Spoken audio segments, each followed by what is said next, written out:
តែមានបូប៊ីនមែនទេបានជាយើងនិយាយតែបិទតុងតាក់បានហើយសារមានបូប៊ីនទៅអានេះយ៉ាងម៉េចភ្លឺបន្តិចម្ដងអញ្ចឹងគេនិយាយថាបាតុភូតនេះហើយជាបាតុភូតអូតូអានិសង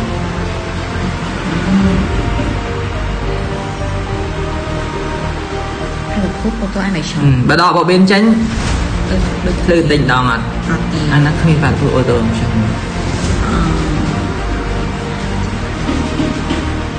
តើបើវិញបាតុភូតអូតូអានិសងគឺជាអ្វី